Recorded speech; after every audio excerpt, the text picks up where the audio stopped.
Welcome to The Secret Life of Mothers. My name is Maggie Gordon-Walker, and I'm the founder and director of Mothers Uncovered. Join us as we explore and share the incredible stories of mothers when life has thrown at them challenge and, in some cases, trauma. Discover how the skills we learn in matrescence, which means becoming a mother, can teach us about more than motherhood.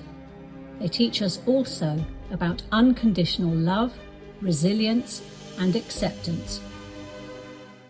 I'm joined today by Ashleigh Houlton, who has a 3-year-old son. She will tell her matrescence story, which means becoming a mother. She will share some details of pregnancy and birth that might be upsetting if you also had a difficult experience, so please be mindful of that.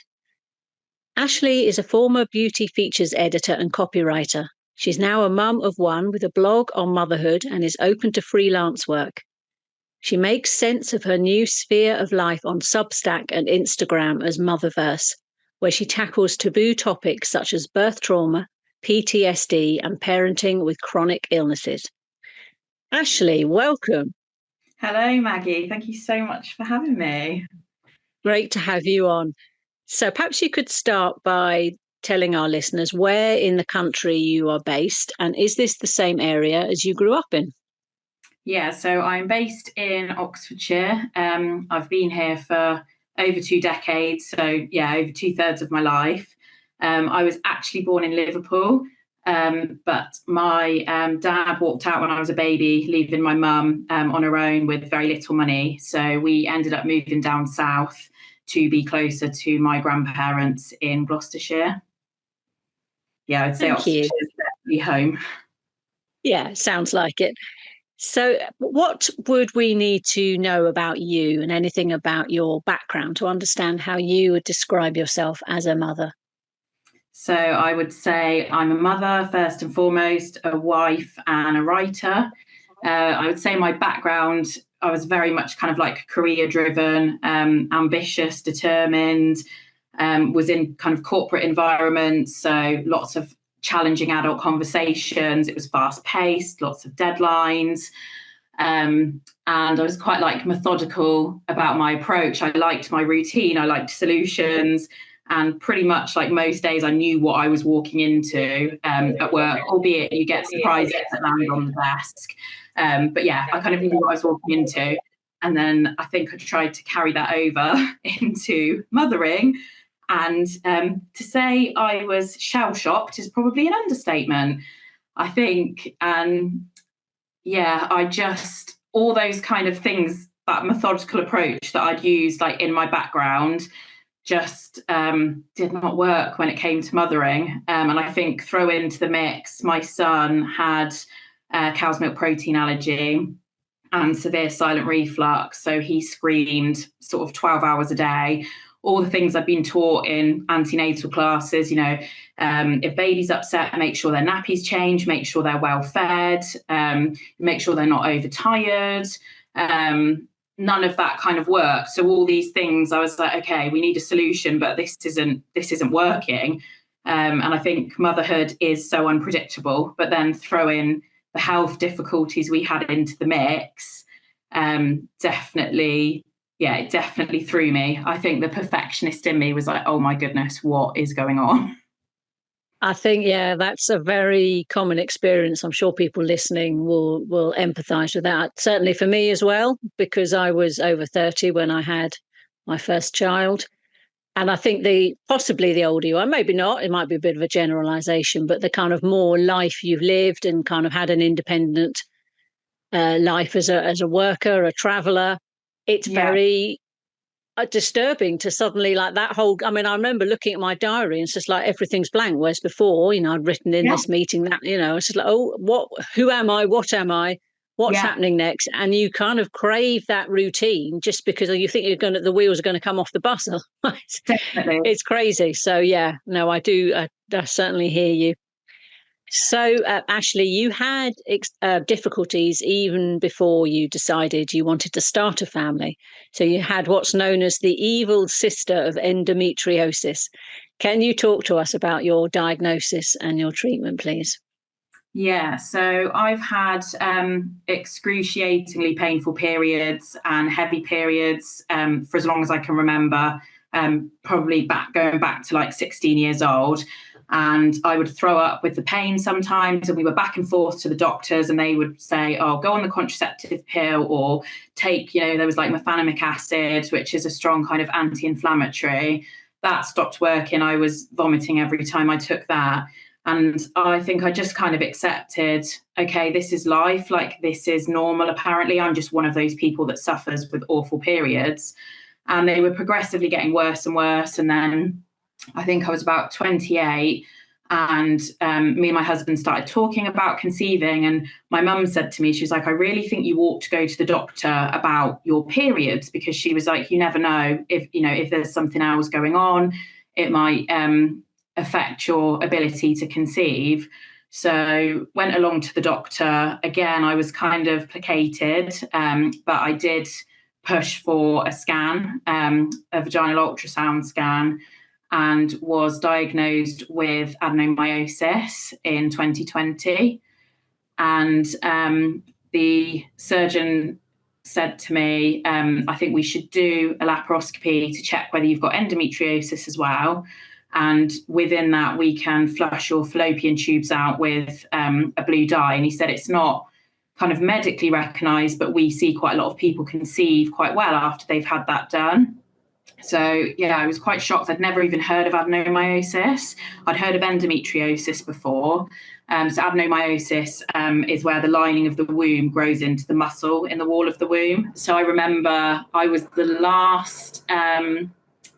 one of the last operations before we went into lockdown. So the surgeon called me the night before at about 9 o'clock at night, and I was panicking. I thought, oh my goodness, he's going to cancel my surgery.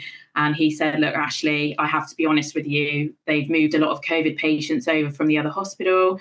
Are you sure you want to go ahead? You just need to be aware that you might contract COVID. And yeah, I felt I was sort of between a rock and a hard place, really, because I was frightened to have it done. But I thought, if I don't get it done now, I might be waiting another year before I can have the surgery. And what happens if I can't conceive? So, yeah, decided to go ahead with the surgery. Fortunately, there wasn't any endometriosis that he could see, but he sort of confirmed the adenomyosis again. And then I thought, it'll take ages to conceive now. I kind of had it in my head, and we actually ended up falling pregnant 2 months later after surgery. So it was really quick. And I don't think I'd quite anticipated that. That was a bit of a shock. And even though I was elated, I was, really happy that I'd managed to conceive. I think at that point, like, the anxiety started to kick in. I was like, okay, like 10 months from now, I will be a mum, essentially. And I think growing this human, I was so nervous because I had heard that adenomyosis can increase your risk of miscarriage or premature labour. So I feel like I'm quite an anxious person anyway, but I think, throughout that pregnancy, I was extremely anxious. I had a lot of cramping in the kind of first trimester, and we ended up going for an early scan at 8 weeks just to check that everything was okay. And thankfully it was. And I didn't tell my kind of close friends and some family until I was over 12 weeks. So I think they were quite shocked. I think, well, why didn't you tell us? And I think I didn't believe that it was real. I was so scared. It felt so fragile. I thought I don't want to tell people, and then something happens. I can understand that, definitely. So you touched on it then, that you delayed telling those closest to you that you weren't pregnant. So what other kind of impacts did it have on you of this experience? Can you talk us through some of the thoughts and emotions? And if there was any particular incidents that stood out for you during your pregnancy? Yeah, I think I just felt like I was on edge all the time. I felt so vulnerable, just really anxious, like couldn't quite believe that it was real, that this was actually happening. I think, it was in my head the entire way through. What happens if I lose this baby? Is the baby okay? That was constantly on my mind. I'm like, wow, it's quite a long time to go between scans to make sure that everything's okay. And actually, at the time, my husband wasn't allowed in to the scans with me because it was during lockdown. So we ended up doing quite a lot of them privately because he wanted to be there to see his first child. But it was, I would always count down the days. I'd have it on the calendar, counting down days. When's the next scan? When can I go and check that this baby's okay? And I think I felt rotten, to be honest, during pregnancy. I was nauseous the whole way through, really fatigued, lots of headaches. And I think that probably set in motion a little bit like anxiety around health as well, which, yeah, was even worse once I'd had my son. But yeah, I think it kind of started to put the wheels in motion. I think the adenomyosis diagnosis and then feeling so poorly. But yeah, to the outside on paper, it was textbook. He was growing, the scans were fine. But I definitely didn't feel like it. I felt like my mental health had started to deteriorate during pregnancy, really. And I had those conversations with the midwife. I said, look, I'm really anxious. It's kind of impacting day to day. I'm struggling at work quite a bit. And we decided to just kind of keep going. I was adamant to stay off my antidepressants because I'd been on them for most of my life, actually, like over 10 years before I got pregnant. And I was worried about the implications of being on them, getting pregnant. And now in hindsight, when I look back, was that the best idea? Maybe not. Maybe with the knowledge I have now, I would have to weigh it up and be like, maybe it's best for me to stay on them. So it was just a kind of case of like trudging through it and just trying to get to the finish line. Yeah, you sound like you went through an awful lot. And worse was yet to come, as we will hear. Yeah, I know. So, so not long before you gave birth, you told me you and your husband both contracted COVID, and you ended up being hospitalized not that long before you gave birth. So you told me that, well, obviously that's an upsetting experience, but also how unsettling it was to be kept apart from other people at the hospital. So can you tell us more of those last weeks of your pregnancy? Yeah, so I couldn't believe it. I'd worked from home. I was actually furloughed, so I had an extra, I think it was like 4 weeks off before I gave birth. And we'd been so careful, so careful. And then I think my husband must have picked it up at work, or it could have even been on a walk, like touching a gate and opening a gate. Who knows? It was everywhere. And he had this cough, and I remember saying, do you think it could be COVID? And he was like, no, I'm sure it's just a cough. And then I think it had gone on for a little bit, and then we agreed that he needed to go and get tested. And I remember we were sat on New Year's Eve, we'd ordered a takeaway, and the text came through to say he was COVID positive. And the takeaway never turned up. They had misplaced our order. And I just remember, so vividly that moment, the absolute fear.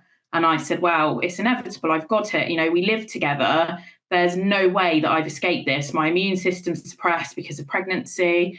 And he said, we'll separate now. But by that point, I was so heavily pregnant. I was sort of struggling to get through a day, to be honest. So it was just ridiculous. He went into a different room. He was gloved up, but he was still trying to help me, disinfecting everything. And then a few days later, I started to feel really unwell. I didn't actually have a cough. So it was a bit ridiculous because I called up the testing centre and they said, oh, no, sorry, you don't tick the boxes to be eligible to get tested. Which is, it's just mental, isn't it? And so everyone was like, well, call back and lie then and say you've got a cough. So I did that, went to the testing centre, and my test it was delayed, actually didn't come back for ages, but I started to feel more poorly. And then I noticed that my son's movements were reduced. So we called the maternity unit and said, my husband's got COVID. I think I probably will be COVID positive, just a heads up. Explained I couldn't feel him as much and I was concerned. and they were very reluctant for me to go in because of the COVID. So I think we ended up, they would say, go away, count the kicks for an hour. I'd do that, call back, and they would say, okay, yeah, maybe try another hour and then call us back. And then the final time I called, they were like, okay, no, like you need to come in. Make sure you're masked up. Someone will come down to collect you, so you can kind of go up in silo. And obviously my husband wasn't allowed in, so I had to go on my own. Went in, he scored 10 out of 10. He was great. They were really happy with how he was doing, but they were concerned about my heart. So they thought it could be a blood clot on my lung, which was causing the irregular ECGs. So they basically said, like, you're not going anywhere. You're going to be here overnight.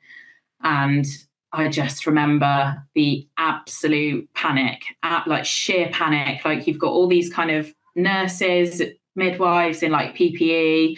The doctor rushed in and he was like, try and calm down. And at that point, I'd started to spiral. I was like, no, I can't cope with this. And I remember begging them. I said, please don't put me on a COVID ward. Can I go onto the maternity ward? But obviously I knew I'd have to be isolated. And they said, yeah, luckily we've got a room on the maternity ward. So they took me down there in a wheelchair, and I was isolated in this room and couldn't even go out to use the toilet. So I had to use a bedpan, which at 38 weeks pregnant wasn't the easiest. I just think, yeah, you feel like so vulnerable at that point. I was like, I don't really have anyone here. Like my husband's not here. I can only speak to him on the phone. We had like a kind of part in the journey where I had to get the lift to go and have my scan on my chest just to check whether there was a clot there. And there was a guy that was trying to get into the lift, and the midwife said, oh, I suggest you just wait to the side. And he sort of looked a bit puzzled. And I was thinking, she's trying not to say, she's got COVID, so don't get in the lift with us, trying to be polite. But I just remember feeling absolutely disgusting. I was like, I'm the kind of source of this infection, and everyone needs to stay away from me. It was horrendous. And then I think, going down and having the scan, I had to have, like the radioactive dye that they insert first, like to do a contrast. And even that, they were like, you have to sign because there's a risk with you being pregnant. So we use a lower dose.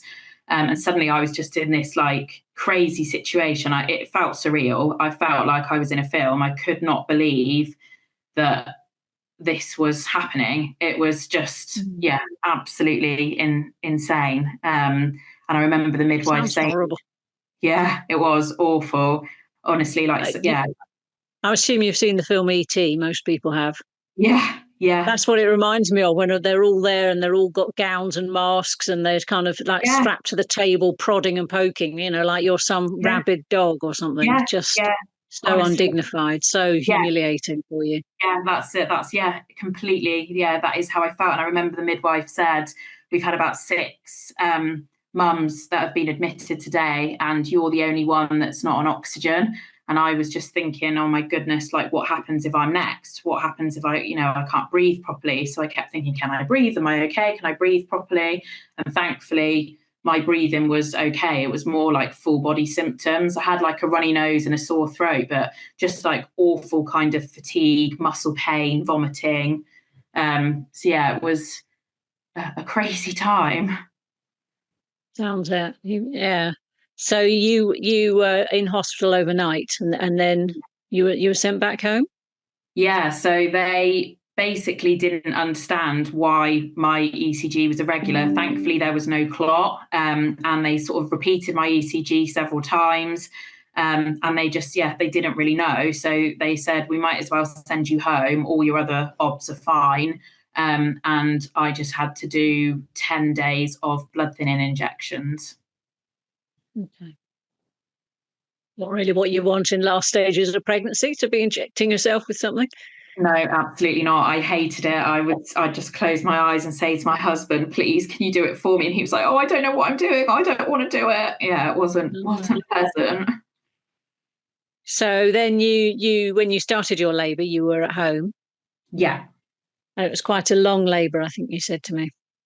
Yes, yeah, exceedingly long. I think in the end, I was in kind of, I think they call it prodromal labour. I think that's the right way to say it. When it's the very early stages and the contractions are really strong, but they're still, I mean, I think they could be anywhere between like half an hour and an hour out. So there was no way that, hospital would kind of accept me onto the ward. I just needed to wait this out, but they were so strong I couldn't sleep at all, and I was just exhausted from the COVID by that point, absolutely exhausted. Do you think the earlier problems with your diagnosis made the labour pains more intense, or? Yeah, potentially, yeah. Funnily enough, actually, I saw a doula after I had Rowan, and she said to me, I've seen so many women that have got adenomyosis and endometriosis, which have really struggled with like long, painful labours and hemorrhaged after. But obviously, that was never said to me at all. I'd say I've got adenomyosis, and they'd be like, "Oh right, okay, what's that? Fine." Really? They'd say, what's that? They didn't even know Yeah, it? My yeah, goodness. yeah. There was a It's lot of worrying, isn't it? professionals, yeah, they'd never heard of it. They were like, do you mean endometriosis? And I was like, no, adenomyosis. You could open a book. Yeah, yeah. I don't think it even My had its goodness. own page on the NHS site until last year. Wow. Mm. Goodness. So you Yeah, were at home for how many days were you in this state of beginning so state of labour? it was about 3 days. Yeah, 3 days in the end. Yeah, it was a lot. And I was just becoming increasingly panicked because I thought, I'm not sleeping. So I'm like 3 nights down now on no sleep. I'd not slept well with the COVID. I had insomnia with that. And it was just unbearable. Like there was no rest, there was no let up. The moment that I'd kind of managed to get into bed and I'd be, calm and trying to like get to sleep, bam, like there would be another contraction.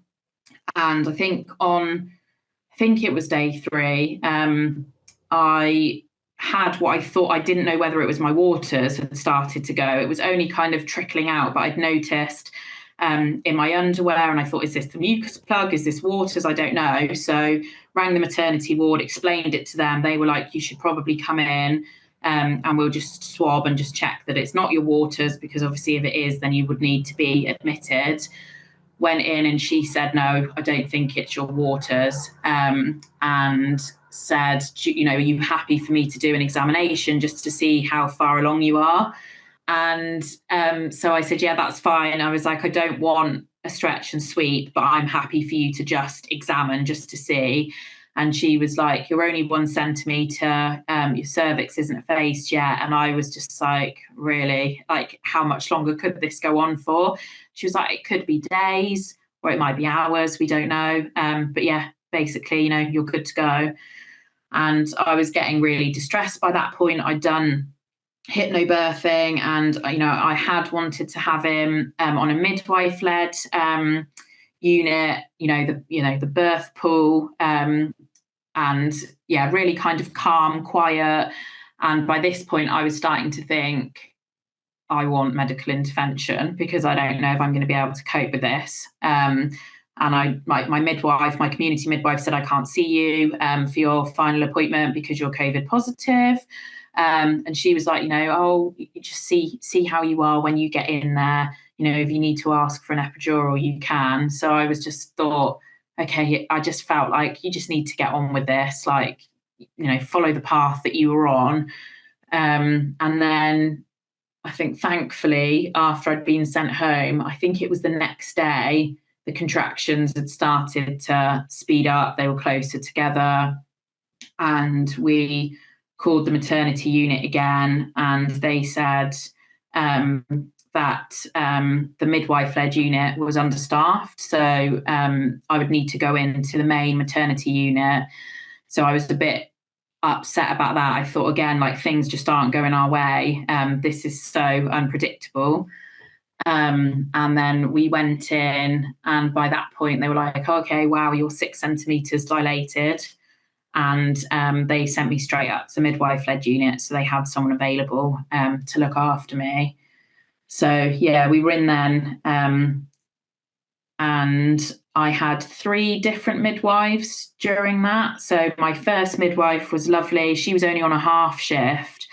So I felt sort of I was in a place where I was quite calm with her. At that point, the breathing that I'd learned through the hypnobirthing was helping, and she was really encouraging. She was like, you're doing incredibly well. And then I can't remember how far along it was. If she'd been on a half shift, maybe like 5 hours later, I think, my midwives changed, and 2 came in. One was in pink scrubs, and I couldn't really make sense of that. They didn't explain to me kind of why she was in a different outfit, why she was there. And then I found out after she was a student midwife. And at the time I'd said I wanted as little people as possible in my birth plan. I think now I'm just like, I wouldn't mind so much. It's great for them to learn. I totally get that. But I think, I've thought, well, my birth plan's been disregarded. And I just instantly did. It was like my body just knew I didn't feel safe. And there was just a number of comments made that were quite unprofessional, left me feeling quite patronized, just like humiliated and a bit vulnerable. And my labour just slowed right down, really. At that point, they'd done a full shift. I think they were quite surprised he still wasn't here. And I think, just by that point, I just had enough. I was so exhausted. And I remember saying, like, please, can I have some more pain relief? And they were like, you're so far along now. You've had a codeine other than the gas and air and some paracetamol. There's not really much else we can do. And then I had my final midwife, who was lovely, but she just seemed quite panicked. I think she'd come in and there was a lot that hadn't been done. Apparently I should have been COVID tested. She was like, we're going to have to break your waters because we need to get this baby out now, and you need to come out of the birth pool. We need to get you up and moving around, unfortunately. And she said, if you test positive for COVID, we'll have to move you downstairs. So I was distraught about that. My husband was like, she's ready to go into giving birth now. Do we really have to move downstairs when we've been in this room for 12 hours by that point? And, I get it. She was following protocol. Luckily, it was negative. And then I remember just pushing and pushing. And I didn't get this urge that I'd kind of read about in hypnobirthing. They'd said, is it fetal ejection? Like, you'll get the urge with the contractions to bear down and push. And that was not there at all. She was kind of having to say to me, okay, you need to push. And just the urge wasn't there at all. And I just remember that moment. I was only on gas and air, like giving birth to him. And I honestly thought I'd been split in two.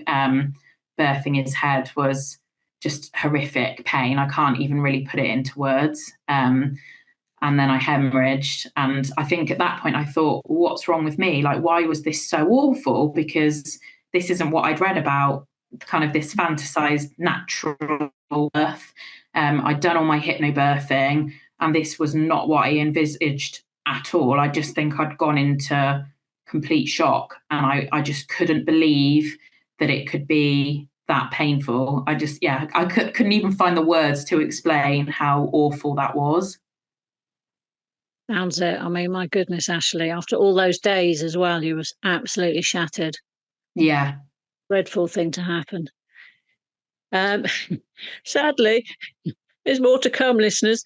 You were discharged very quickly because they said that your husband couldn't stay. Mm-hmm. Do you want to talk us through a bit about that and your homecoming, and then what happened after that? Yeah, so I mean, we were one of the lucky ones, if you can call it that, because the room was free where I'd given birth. They let my husband stay with me for quite a few hours after the birth. And then by the time they moved us into a side room, they said, okay, your husband's got to go now. And I went into shock and had an out-of-body experience. So I felt like I was sort of floating on the ceiling, looking down onto everything below. And, the midwife was talking to me, and I could hear what she was saying, but it's like I couldn't process it. It didn't make sense. It was just sort of going in, but I couldn't understand what she was saying. It was really scary. And I think my husband said it was really scary to watch. So she called the doctor, and the doctor said, her observations are all fine. It's mental shock and probably exhaustion. Exhaustion and the fact you hadn't eaten properly for days. Yeah. I mean, these are well-known torture techniques. You deprive someone of sleep and food, their mental health is going to decline very, very quickly. Yeah, definitely. And then I think the fact that I still haven't got over COVID, on top of that, I was just a state, really. I hadn't had any of that elation of, oh, wow, this is my baby. I love him so much. I was in shock, complete and utter shock. And they said that my husband had to go. And I was like, you cannot take him away from me. I can't do this on my own. I couldn't even look after myself, let alone this little human that was next to me. And I didn't know what I was supposed to do with him. So they said, well, it's up to you. You can stay on your own or you can go home with your husband. And they said, it sounds like it would probably be best if you went with your husband so that you've got his support. And I didn't really feel like we'd established breastfeeding. I think I had maybe one feed after birth, and then I was struggling with that. So I had to give a syringe. I'd managed to kind of harvest some colostrum, very small amount in syringes, and freeze it during late pregnancy. So I ended up going home with my husband. Must have been like 6-8 hours after giving birth. Which is mad. And they said, the midwife will give you a call tomorrow to check on how, your mental health is, your mental state. And I remember they called the next day and was sort of like, oh, is everything okay? You don't really need to be seen, do you? And my husband insisted. He was like, no, I think she does need to be seen. And again, because of COVID, we had to drive over probably like 20-25 minutes away in the snow with a newborn baby, me with a 2nd-degree tear, in an absolute state, to see the midwives. And she examined me and said that I was very kind of bruised down below. And she said, how do you feel the birth went? Because on paper it's textbook. And as I started to kind of tell her about the birth, I just completely broke down. And the more and more kind of further we got along into it, she was like, okay, there is some concerning points in that with the kind of behaviour of the midwives that you had on the middle shift. Would you mind if we just put in a complaint on your behalf, because you've got a lot on your hands at the moment? And I said, oh, okay. And my husband, he got taken off into the office with the manager and again talked through things, and they said, yeah, that's not okay, that needs to be addressed, so we will send just an email up to the hospital. I still felt like I wasn't really breastfeeding very well at that point. I just didn't feel like he was kind of latching on well. There wasn't much response from him at all. And then kind of a couple more days went by, and we were sending videos to my mum because we were obviously in this like COVID bubble. And she said, his breathing doesn't sound right at all, Ashleigh. Like, that's not normal for a newborn. I never remember you being like that. And I was like, oh no, like, we've mentioned it to the midwives. They've said that he's fine. And I think by about day 4, my mum basically like pleaded with us. She was like, I think you should just go and see the doctor. Just go and see the doctor, just to make sure. And the doctor sent us straight up to A&E, the children's A&E. And I had to go in on my own again. My husband wasn't allowed to come in with me. And they said, I was struggling with the breastfeed, and they said, look, try and give him some formula. He's definitely looks a bit dehydrated. He was responsive, but I think not as much as what they would have liked. And when I was trying to give him some formula, he went blue and limp in my arms, and stopped breathing. And yeah, I remember at that point I thought, that's it, like my baby's died. And about 6 doctors kind of rushed in and put him straight onto oxygen. And we later, I was like, why did that happen? What was the cause? Classic Ashleigh was like, I just want solutions to this. I want to understand, like, what's within my control? How can I stop this happening again? And they basically said it was a BRUI, so it's a brief, resolved, unexplained episode. And they don't know the cause of it, but it might never happen again. They said the baby is a little bit more prone to it happening again if it's happened once, but they don't know the cause of it. So they said he'd lost 11% of his birth weight. He was dehydrated. They were a bit concerned about infection. So they said, we need to put him on antibiotics straight away before the results come back to even see if he's got an infection. It's precautionary because they're so small and vulnerable. And they basically said, like, you're not going anywhere. You're going to have to go be admitted onto the children's ward. So they did let my husband come in at the point of the BRUI episode, because I just went into a complete state of panic. But they said, obviously, he won't be allowed to come into the children's ward with you. It'll be just you. And I just remember feeling like completely and utterly broken by that point. I was like, I'm having to do this on my own. I remember begging. I was like, can my husband not come in just to drop some stuff off for 10 minutes? And they were like, no, sorry, he's not allowed on the ward.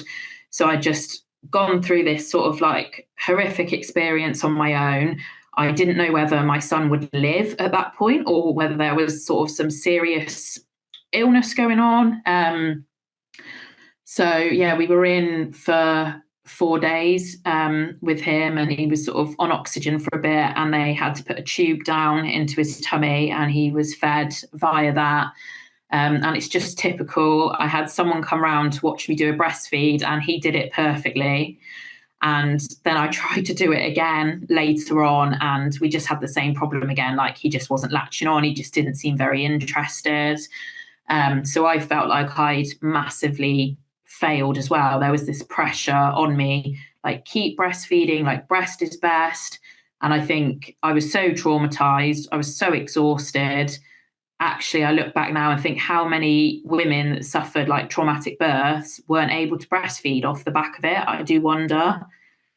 Quite a lot, I would imagine. Yeah. But I just felt this immense pressure and guilt. And we were discharged home with a video on how to do infant CPR. Luckily, I know I'm very grateful that all his bloods came back clear. But as you can imagine, from that point on, I couldn't sleep. I didn't want to take my eyes off him, because I thought, if this happens again, and we're not in A&E with doctors that can whisk him out of my arms and put him straight onto oxygen, is that it? Is that the end of our story? Yeah. So yeah, I had a lot of health problems. I ended up, they thought it was long COVID, and I think it had an impact on my immune system. And I ended up being diagnosed with, POTS, underactive thyroid, hypermobility, mast cell problems. The list goes on. So I was struggling myself massively, and ended up having to have 2 surgeries after Rowan, my son. And then he had a lot of health problems. So he was very kind of distressed once we were home. And we were kind of told repeatedly, it's just colic. It's colic. He'll get over it. And again, I remember sort of our parents saying, like, this is not normal. This baby is very distressed. Medical professionals need to take notice. I can't see that this is just colic.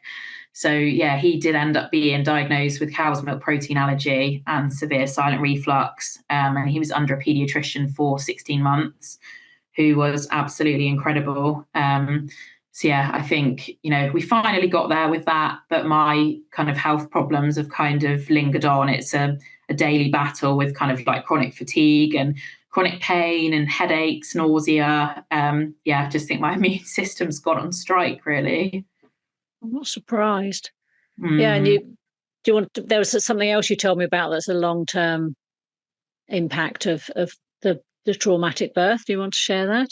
Yeah, so I about 4 weeks. Oh no, it would have been possibly about 4 weeks, maybe a little bit earlier. After I had Rowan, I remember saying to the midwife, I feel really, really heavy down below. Like, this just doesn't feel right at all. I was, struggling to go to the toilet. And she was like, oh, just do your pelvic floors. It's fine. I said, well, I've Googled it and it does say prolapse. Never heard of this in my life before. Oh, no, it'll probably be fine. And I gave it a couple more weeks and things were just progressively getting worse. And went to see the doctor, and the doctor confirmed that I had multiple moderate prolapses. So it's where your organs, like your bowel, your bladder, start to descend into the vagina because the tissue's been stretched, weakened. We now think, because I've been diagnosed with hypermobility, it may well have been that was a factor in the reason that I prolapsed, or things that happened during the birth that maybe shouldn't have happened, or shouldn't have been allowed to labour for as long as I did. We'll never know. But that was just another thing to throw into this kind of like vicious cycle of trauma. I was absolutely devastated, like the mental impact of that, the physical impact. I was scared to hold my child, to lift the pram, to lift the car seat. I went straight into, the doctor just kind of told me, and that was that, and told me to take Laxido, not to get constipated. And I was like, well, this can't just be it. That's it. I'm 30 years old. So I got myself in to see a pelvic floor physical therapist. And I was doing pelvic floor exercises for like months and months and months, and the pain was just getting worse. The symptoms were getting worse. And I ended up with just a really, really tense pelvic floor, unfortunately. I tried all the kind of holistic therapies, loads of PT, and it got to last October, so nearly 3 years postpartum, and kind of sat down with my husband, and he said, the impact this is having on your quality of life, we need to do something. We need to do something about this. We've hit a point now. It can't go on. So I did decide to have prolapse repair surgery. Had multiple prolapses repaired. My pelvic floor had a big hole in it, so that was repaired, and my perineum. I'm really glad that I got it done, but it's not just as simple as, oh, that's it, you're fixed, now you go. It has a really high risk of failure, and things will never feel the same as what they were before. And I'm also left with chronic UTI problems as well. So I'm having to be on long-term high-dose antibiotics for that. And that's a kind of journey in itself.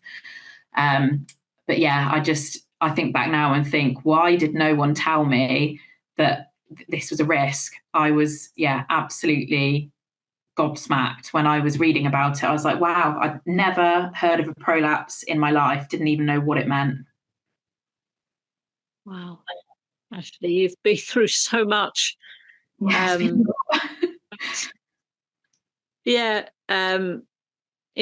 is now, how old is he? He's 3, isn't he? Yeah. So that must bring you some joy. Yes. Definitely. So you've had a huge amount of trauma, but we like to try and, if we can, sort of learn from our trauma and talk about post-traumatic growth as opposed to stress, because we like to think, there is some light at the end of the tunnel. So out of everything that happened to you, how do you think this has changed you and led to you setting up your blog? So I think there's so many kind of like nuanced layers to this. I think first and foremost, it's helped me to be more adaptable, more fluid and less rigid. I've had to relinquish some control. And as a perfectionist, that is super tough, but life is not within our control. There's so much that isn't. So I've had to kind of learn to, let the current carry me. Recognize I've had to adapt a lot with my health. That's been out of my control. And mothering is really unpredictable and out of my control. I think I have learned that it's okay to be vulnerable. So I was very much like Miss Independent. I can do this on my own. You know, I don't need anyone's support. And the mask was on a lot of the time. And now I've learned, actually, no, this is okay to be vulnerable. And I think that's what led me to setting up my blog. A lot of my posts are very vulnerable. I talk about a lot of taboo topics, you know, like PTSD and birth trauma and prolapse. And I think that's been a real learning curve for me, because I've come from a marketing copy background, and life writing is very different. It's been very therapeutic, almost like a healing balm, really, to be able to create this blog. But also, if I can help one other mother feel less alone in her struggles, less isolated, then I feel like I've done my job. To be honest with that, it's not only for me, it's for all the other mums that, you know, were in my place and felt completely on their own. And I think by setting it up, like, I've connected with other people. There's kind of like this underground, like, matrescence movement that's like coming to the fore, which is incredible. And I've learned about that through setting up my blog. So many people that are trying to change things and talk about the hard reality of motherhood. Definitely, yeah.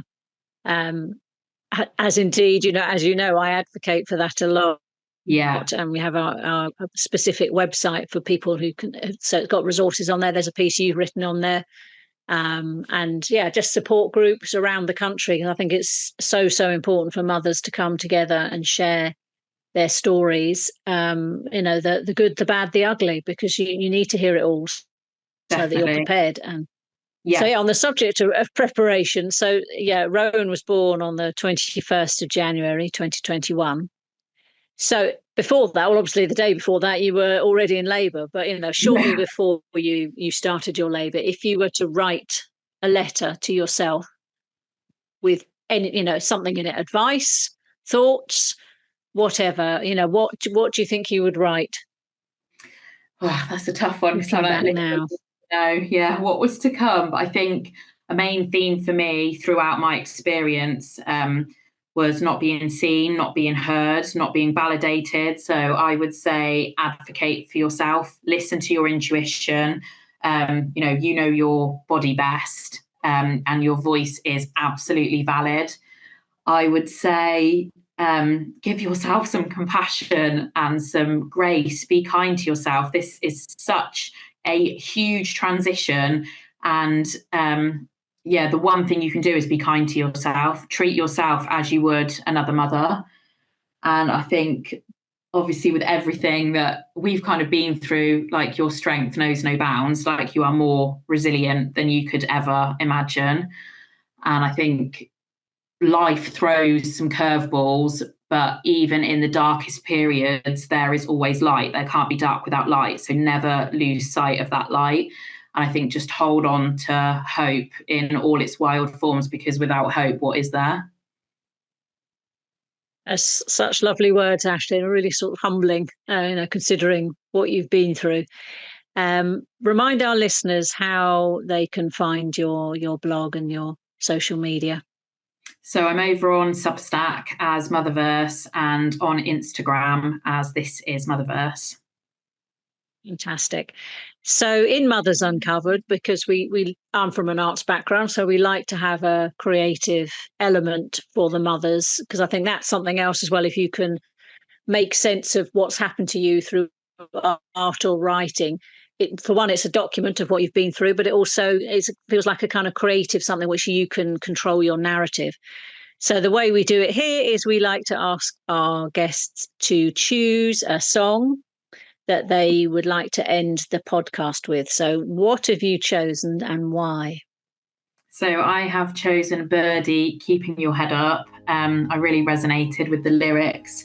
I think it just kind of channels this crazy dance of life, really, like the love, the grief, the hope, the loss. I danced around the kitchen many times with my son. I've cried many tears.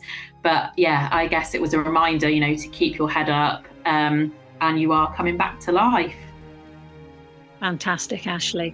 It's been a real honour and a privilege to listen to your story. Thank you so much. Thank you so much, Maggie, and thank you for the work that you do.